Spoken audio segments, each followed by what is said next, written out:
आप सभी को राजेश्वर यादव का प्रणाम। मेरे नौजवान साथियों, मैं आप लोगों को पहले ही बता रहा था कि भारतीय जनता पार्टी की जो सरकार है यह पूंजीपतियों की सरकार है। यह देश के किसानों को और देश के मजदूरों का गला घोंटने वाली लोगों की सरकार है। इस देश के अंदर ये संविधान विरोधी सरकार है, क्योंकि ये लोग ये चाहते हैं कि इस देश के अंदर संविधान नहीं बल्कि मनुस्मृति लागू किया जाए।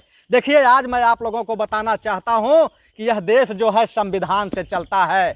यह देश संविधान से चलता है और आज आप लोगों को जरूरत है कि आप लोग संविधान पढ़ें, और जब तक आप लोग संविधान नहीं पढ़ेंगे तब तक आप लोग अपने हक और अधिकार की बात नहीं कर सकते हैं। लेकिन यही संविधान है कि इस देश के अंदर सामंतवादियों का खात्मा करके गरीबों की सरकार बनी थी किसी दिन। लेकिन आज भारतीय जनता पार्टी को यह संविधान जो है उसके गले की हड्डी बन चुकी है, और वह जो है कानून बना बना करके इस संविधान को खत्म करने की नाकाम कोशिश कर रही है। अभी आप लोगों ने देखा होगा कि अभी जो है कोरोना और लॉकडाउन के कारण आदित्य योगी जी जो है उत्तर प्रदेश के अंदर जो है मजदूरों के शोषण को जो रोकने वाले सारे कानून थे उसको 3 साल के लिए स्थगित कर दिया। उन्होंने पूंजीपतियों के हक में कानून बनाया कि जो ये मजदूर हैं इनका जितना मर्जी हो उतना मर्जी शोषण तुम कर सकते हो। 3 साल तक शोषण कर सकते हो, जबकि ये संविधान है। और इस संविधान के अनुच्छेद 23 को आप लोगों को पढ़ने की जरूरत है, जिसमें कि मजदूरों का कोई शोषण नहीं कर सकता, मजदूरों को कोई बंधुआ नहीं बना सकता, मजदूरों से बिना पैसे का कोई काम नहीं करा सकता, यानी कि बेगारी मजदूरी नहीं कराई जा सकती। लेकिन उत्तर प्रदेश के अंदर जिस दिन योगी जी की सरकार बनी थी, जिस दिन आदित्य योगी जी शपथ ले रहे थे, हमको उसी दिन पता चल गया था कि यह उत्तर प्रदेश अब संविधान से नहीं बल्कि मनुस्मृति से चालू कराने की पूरी तैयारी है और पूरी कोशिश की जा रही थी। अगर मनुस्मृति से नहीं चलाना होता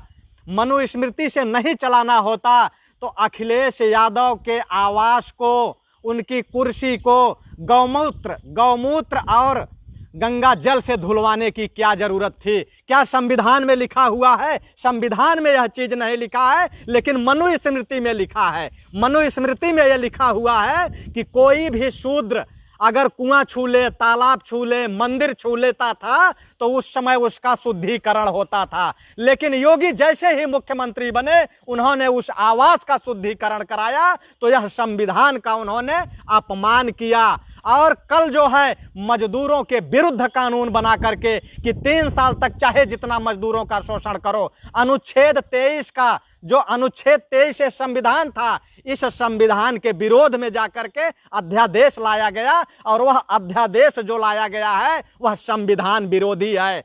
यह संविधान विरोधी है। ये लोग ये चाहते हैं कि जिस तरीके से अखिलेश यादव का आवास धुलवाया गया, अखिलेश यादव के आवास धुलवाने की पीड़ा मुझे इस बात से लेकर के नहीं है कि वो यादव हैं, मुझे पीड़ा इस बात को लेकर के है कि यह संविधान विरोधी है। यह संविधान विरोधी है पूरी तरीके से, और हम लोग इस संविधान को मानते हैं, और यह देश जो है संविधान से चलता था। अगर यह संविधान से नहीं चलता तो लालू जैसे लोग मुख्यमंत्री नहीं बनते। अगर संविधान से नहीं चलता तो मायावती मुख्यमंत्री नहीं बनती। अगर यह देश इस संविधान से नहीं चलता तो चंद्रबाबू नायडू मुख्यमंत्री नहीं बनते। अगर यह संविधान से नहीं चलता तो कोई पिछड़ा और दलित यह राजनीति की सत्ता में नहीं पहुंचता। लेकिन आज मैं आप लोगों को यह बताना चाहता हूं कि ये वही लोग हैं कि जो चाहते हैं कि इस देश के अंदर मनुस्मृति लागू हो जाए। और मनुस्मृति कौन लागू कराना चाहता है? वह लागू कराना चाहते हैं आरएसएस के लोग, संघ विचारधारा के लोग, जिन्होंने कि नागपुर अपने मुख्यालय पर न तो 52 साल तक न तो तिरंगा झंडा को लगाया, न तो तिरंगे को माना, और न तो वो भारत के संविधान को माने। आज भी ये लोग संविधान को जलाते रहते हैं। लेकिन मैं आप लोगों को ये बताना चाहता हूं कि यह देश की जनता को ये संविधान पढ़ना चाहिए। आज आप लोग वेद पढ़ते हैं, आप लोग शास्त्र पढ़ते हैं। वेद और शास्त्र जो होता है वह आपको गुलामी की तरफ ले जाएगा। आपको संविधान पढ़ने की जरूरत है। आपको इस संविधान को पढ़ने की जरूरत है, लेकिन आप लोग संविधान को नहीं पढ़ते हो। आप लोग क्या करते हो? वेद पढ़ते हो, शास्त्र पढ़ते हो। वेद शास्त्र से देश नहीं चलता है, देश संविधान से चलेगा। और अगर वेद और शास्त्र से चलेगा तो यही मनुस्मृति लागू होगी। इस देश के अंदर यही लागू होगा कि मजदूरों को जो है बंधुआ मजदूरी करने के लिए पूंजीपतियों को छोड़ दो। आज योगी जी कह रहे हैं कि इस देश के अंदर उद्योग भ्रष्ट हो रहा है, इसलिए हम मजदूरों को जो है सारे जो कानून थे उसको हम खत्म कर रहे हैं। हम बंधुआ मजदूरी करने के लिए पूंजीपतियों को सौंप दे रहे हैं। पूंजीपतियों को हम सौंप दे रहे हैं कि वो जो है तुम्हें चाहे फंड दें न दे कोई मतलब नहीं है, पीएफ दें न दे कोई मतलब नहीं है, स्वास्थ्य सुविधाएं दें या न दे कोई मतलब नहीं है, न्यूनतम मजदूरी वो तय करें न करे कोई उससे जो है आप कहीं भी जाओगे कुछ भी नहीं होने वाला है 3 साल के लिए। ये वही लोग हैं कि आज से अंग्रेजों के शासन से पहले वह शासन चलता था कि आप लोग कहा जाता था कि शूद्रों को धन रखने का अधिकार नहीं है। अगर शूद्रों के पास धन हो तो उसे बलात् करके छीन लेना चाहिए, जबरदस्ती छीन लेना चाहिए। शूद्रों से धन छीन लेना कोई पाप नहीं है, यह कहा गया था। मनुस्मृति में थी कि नहीं थी यह मैं नहीं जानता, लेकिन यह जो है जब हम लोग सोशल साइंस पढ़ते थे ग्रेजुएशन में तो वहां यह लिखा था कि बलात् करके जो है शूद्रों से धन छीन लिया जाता था, उनको धन रखने का अधिकार नहीं था। यही शूद्र थे। आज जो वेद और शास्त्र पढ़ने की नाकाम कोशिश करते हैं, शास्त्र और वेद में उलझते हैं, जब इनको संविधान पढ़ने की जरूरत है तो ये वेद और शास्त्र पढ़ते हैं। वेद और शास्त्र पढ़ने की जरूरत नहीं है, आज आपको संविधान पढ़ने की जरूरत है। आपका जो भी शोषण हुआ है इसी आधार पे हुआ है, क्योंकि आपको उस समय आपको धन रखने का अधिकार नहीं था। केवल आपको जो है 2 जून की रोटी अगर ढंग से मिल जाए तो खा लीजिए, और नहीं तो फिर आप मजदूरी करते रहिए, मरे हुए जानवरों को खाते रहिए। यही प्राविधान था आप लोगों को। और बंधुआ मजदूरी कराई जाती थी। बंधुआ मजदूरी कैसे होती थी मैं आप लोगों को बताना चाहता हूं। जैसे आज बंधुआ मजदूरी के लिए लोगों को झोंका जा रहा है, उसी तरीके से बंधुआ मजदूरी कराई जाती थी। कोई भी आदमी हरवाह नियुक्त कर दिया जाता था, बैल लेकर के आपकी वो आजीवन आपका हल जोतेगा, और जब वो मर गया तो उसका बेटा जोतेगा, और उसका बेटा अगर मर गया तो उसका नाती जोतता था। और उसको मजदूरी कितना मिलती थी? मजदूरी इतना मिलती थी कि किसी तरीके से आधा पेट भोजन वो कर ले, आधा पेट भोजन कर ले, इससे ज्यादा मजदूरी उसको नहीं मिलती थी। आज देखिए कुछ अंधभगत आ गए हैं जो गालियां दे रहे हैं। मैं सभी नौजवान साथियों से आप लोगों को गुजारिश करूंगा कि आप लोग इस संविधान को पढ़िए और इनके पिछवाड़े पे लात मारिए, इनके पिछवाड़े पे लात मारिए। और पिछवाड़े पे लात यही संविधान पढ़ने के बाद आप मार सकते हैं। अब बाकी अगर आप वेद पढ़ेंगे, शास्त्र पढ़ेंगे तो आप पढ़ते रह जाइए, इनकी गुलामी करते रह जाइए। लेकिन आज अगर आप लोगों को अपने हक और अधिकार के लिए लड़ना है तो इस संविधान को पढ़ना आप लोगों को बहुत जरूरी है। जितने भी साथी देख रहे हैं, गुजारिश करूंगा कि आप लोग इस वीडियो को ग्रुपों में शेयर करते रहें और लोगों तक पहुंचाते रहें, क्योंकि आपके हक और अधिकार को मारा जा रहा है। और यह जो मीडिया है जो ये दल्लागिरी करती है, जो है तलवा चाट जो मीडिया है, यह इस पर डिबेट नहीं कराएगी कि आखिर मजदूरों के अधिकारों पर हनन क्यों किया जा रहा है, किसानों के अधिकारों पर हनन क्यों किया जा रहा है। उस पर यह मीडिया नहीं आएगी, क्योंकि यह मीडिया भी मनु मीडिया है, यह मीडिया भी मनु मीडिया है। जितने भी साथी देख रहे हैं, मैं सभी साथियों से गुजारिश करूंगा कि आप लोग कम से कम 2000 लोगों को जोड़ दीजिए। आप लोग जोड़ते रहिए, आप लोग चंद मिनटों में जोड़ लेंगे, क्योंकि आपकी ताकत के बारे में हमको पता है। आप लोग जोड़ते रहिए। यही जो है योगी जी ये कहा करते थे। अभी जब चुनाव चल रहा था 2019 का, तो ये कहते थे कि अगर संविधान नहीं होता तो सफाई वाले जो है भैंस चराते होते। तो इसी संविधान से इनको पीड़ा होती है। यही लोग कहते थे कि मायावती अगर संविधान नहीं होता तो कहीं मजदूरी करती रहती। तो इसी संविधान से इनको पीड़ा होती है कि यह जो संविधान है इसको पढ़ के लोग अपने हक और अधिकार की बात करते हैं। क्योंकि बाबा साहब अम्बेडकर ने कहा था कि मैं तुमको यह संविधान की एक ऐसी ताकत दे रहा हूं, ऐसी ताकत दे रहा हूं कि राजा बनने के लिए रानी के पेट की जरूरत नहीं है, सिर्फ वोट की जरूरत है। और वह वोट की ताकत जो है इन लोगों ने ईवीएम में कन्वर्ट कर दिया। आज जो बैलेट पेपर से वोट होते थे उसको ईवीएम में कन्वर्ट कर दिया, जो कि जबरदस्ती ये लोग सरकार बनाते हैं।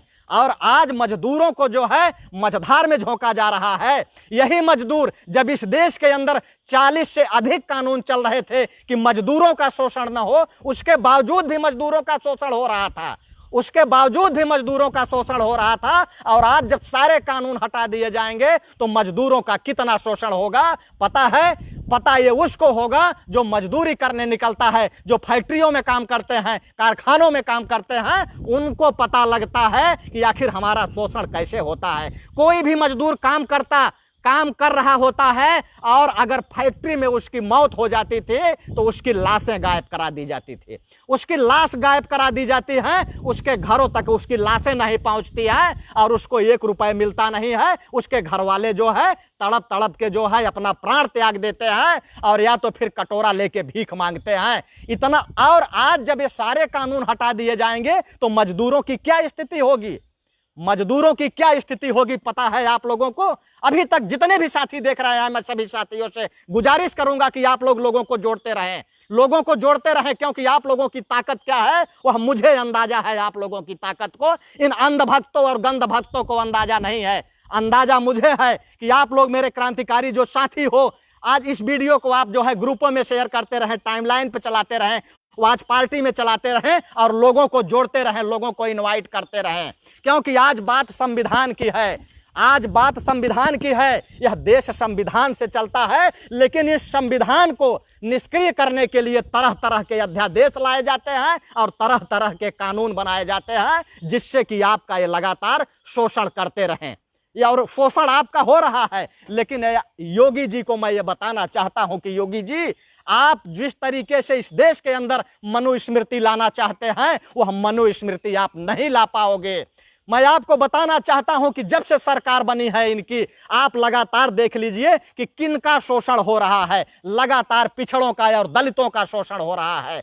आप अखबार उठा के देख लीजिए कि डेली अगर शोषण होता है, चाहे वो रेप होता हो, चाहे हत्याएं होती हो, चाहे बलात्कार होता हो, सबसे ज्यादा जो है ओबीसी और दलितों की हो रही है। यानी इनके कहने का मतलब यह है कि इनको ओबीसी और दलित शूद्र नजर आता है। अगर शूद्र नजर नहीं आता तो गौमूत्र और गंगा जल से मुख्यमंत्री आवास को ये लोग नहीं धुलवाने का काम करते। इसलिए इनको जो है पूरा ओबीसी और पूरा दलित जो है वो शूद्र नजर आता है और शूद्रों की जान की कोई कीमत नहीं होती है, जैसे मनुस्मृति में हुआ करती थी। जैसे मनुस्मृति में हुआ करती थी, उस समय मनुस्मृति में यही हुआ करता था कि अगर उच्च वर्णीय चतुर्वर्णीय व्यवस्था में पहले नंबर का आदमी अगर अपराध करता था तो उसको कोई सजा नहीं मिलती थी, और अगर निम्न कोटि का चतुर्थ वर्ण का लास्ट वर्ण का अगर आदमी अगर छोटा सा भी अपराध करता था तो उसको जो है आग में जला के मार दिया जाता था। आग में जला के मार दिया जाता था। और ये लोग उसको अछूत बताते थे, अछूतों को छूते नहीं थे, लेकिन उनकी बच्चियों को और उनकी औरतों का शोषण करने के लिए कहां बुलाते थे, ये किसी से छुपा नहीं है। तो आज देश में वही चीज लागू करना चाह रहे हैं।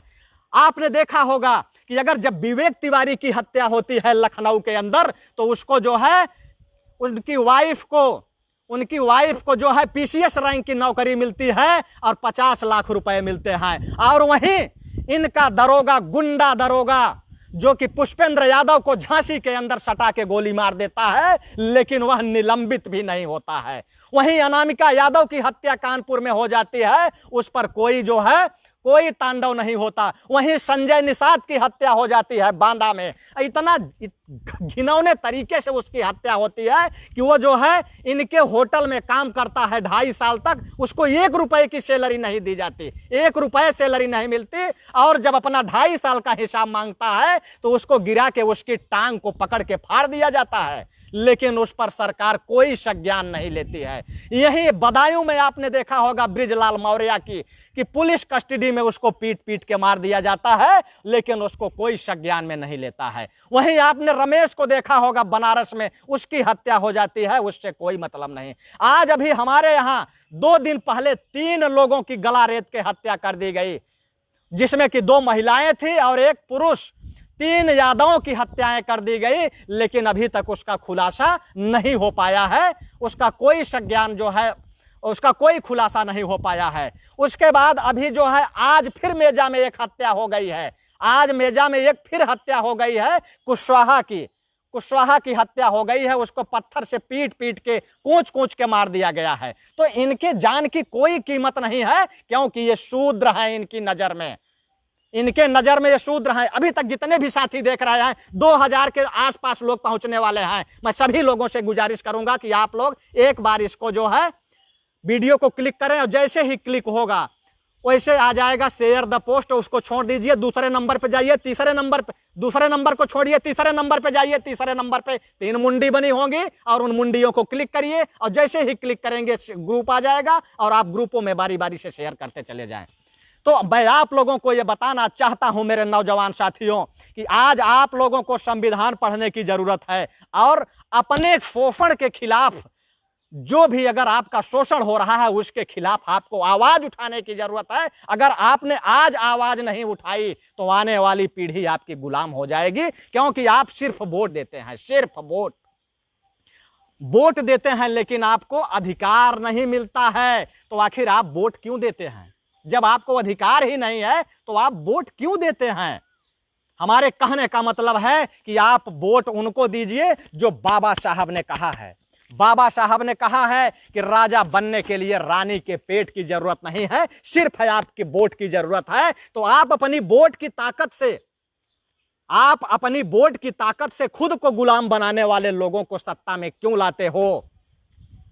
अगर आप योगी जी को मैं बताना चाहता हूं कि योगी जी सत्ता में आने के लिए आपको केवल सामंतवादियों ने वोट नहीं दिया था, यही बाबा साहब के अनुयायियों ने वोट दिया था। और इन लोगों ने वोट इसलिए दिया था कि इनके हक और अधिकार की बात मायावती भी नहीं करती थी और कहीं न कहीं अखिलेश यादव भी नहीं किए थे। और यही कारण था कि लोग इन लोगों से नाराज होकर के आपको सत्ता में लाने का काम किया, क्योंकि इनको लगता था कि मायावती और अखिलेश यादव दोनों जो है हमारे हक की बात नहीं कर रहे हैं। इसलिए इन लोगों ने आपको लाया था कि आप बाबा हैं, आप संत हैं, और जो संत होता है, संत को जाति पाति से कोई मतलब नहीं होता। संत तो संत होता है, वह महान होता है, उसे सिर्फ इंसानियत से मतलब होता है। क्योंकि संतों की एक भाषा होती है कि सर्वे सुखना भवन्ति, वो सबको सुखी देखना चाहते हैं। लेकिन इनको ये पता नहीं था बाबा जी कि आप सत्ता में आएंगे तो आप संविधान का ही हनन करने लग जाएंगे। आप आवास को जो है शूद्र समझ करके उसको गौमूत्र और गंगा जल से धुलवाने लगेंगे। यह कल्पना लोगों ने नहीं किया था। लेकिन आज आपने जो ये मजदूरों के प्रति बंधुआ मजदूरी के लिए लोगों को जो कि ठेलने का प्रयास किया है और पूंजीपतियों के हवाले करने का काम किया है, इससे लोगों को यह लग रहा है कि बाबा जी को हमने गलत चुन लिया है। आने वाले समय में यह जनता आपको बाबा जी सब बता देगी कि यह जनता के अंदर ताकत क्या होती है। अगर यह देश की जनता अगर सत्ता में किसी को लाना जानती है तो सत्ता से बाहर भी बैठाना जानती है। जितने भी साथी देख रहे हैं, मैं सभी साथियों से गुजारिश करूंगा कि आप लोग इस वीडियो को शेयर करते रहें और कम से कम बाबा जी के पास तो जरूर पहुंचनी चाहिए। और मैं खास करके आप लोगों से यह गुजारिश करूंगा कि आप लोग भारतीय संविधान को जरूर पढ़िएगा। और जब तक आप लोग संविधान को नहीं पढ़ोगे, संविधान की जानकारी नहीं लोगे, तब तक आपके हक और अधिकार को ये लोग छीनते रहेंगे और आपको किनारे करते रहेंगे। इसलिए मैं आप लोगों से यह कहना चाहता हूं कि आप लोग अभी तक जितने भी साथी हैं, मैं सभी साथियों से एक बार गुजारिश करूंगा कि आप लोग इसको अपनी टाइमलाइन पे शेयर कर दें। एक बार टाइमलाइन पे शेयर कर दें, शेयर के ऑप्शन पे जाएं और जैसे ही शेयर के ऑप्शन पे जाएंगे वहां आएगा राइट द पोस्ट, और राइट द पोस्ट पर जो है क्लिक करेंगे, ऊपर ही होगा, उस पर क्लिक करेंगे तो ऊपर आ जाएगा नेक्स्ट। उसके बाद नेक्स्ट को क्लिक कर देंगे, वीडियो जो है लोगों तक पहुंच जाएगी, आपके साथियों तक, आपके मित्रों के पास तक पहुंचती रहेगी। तो मैं ये कहना चाहता हूं कि आप लोग भी बाबा जी को बताने की कोशिश कीजिए कि बाबा जी यह देश संविधान से चलेगा, मनुस्मृति से नहीं चलेगा, मनुस्मृति से नहीं चलेगा। लोगों को बंधुआ मजदूर मत बनवाइए। अगर आप इस उत्तर प्रदेश के अंदर अगर रोजगार नहीं पैदा कर सकते हो तो यहाँ के लोगों को बंधुआ मजदूरी करने पर बेबस मत कीजिए, मजबूर मत कीजिए। आप ये चाहते हैं कि लोग बंधुआ मजदूरी करें और देखिए ये पूरी तरीके से मनुस्मृति लागू करना चाहते हैं, और किस तरीके से लागू करना चाहते हैं मैं आपको बताना चाहता हूं। क्योंकि पहले तो ये जाति के आधार पर और वर्ण के आधार पर आपको शिक्षा से वंचित किया गया था, लेकिन आज आपको धन के आधार पर वंचित किया जाएगा। आपको पूरी तरीके से देश के किसानों को, देश के मजदूरों को इतना ही धन देने का ये लोग काम करेंगे कि सिर्फ आपकी 2 जून की रोटी चल सके। आपके बच्चों को पढ़ाने के लिए आपके पास पैसा नहीं बचेगा, आपके बच्चों को पढ़ाने के लिए आपके पास पैसा नहीं बचेगा। और जब आपके बच्चों को पढ़ाने के लिए आपके पास पैसा नहीं होगा तो आप उनको कौन सी शिक्षा दिला पाओगे? और जब वो शिक्षा नहीं ले पाएंगे, पढ़ेंगे नहीं, तो ये सरकार से सवाल नहीं करेंगे, और सरकार से सवाल नहीं करेंगे तो आपको बंधुआ मजदूर बना करके सत्ता से बाहर रख दिया जाएगा। आपको संविधान का क ख का पता नहीं होगा, और ये बाबा साहब द्वारा जो संविधान आपको दिया गया है, ये अलग अलग अध्यादेश लाके, कानून बना के इस संविधान को निष्क्रिय करने की नाकाम कोशिश कर रहे हैं, और ये करते रहेंगे।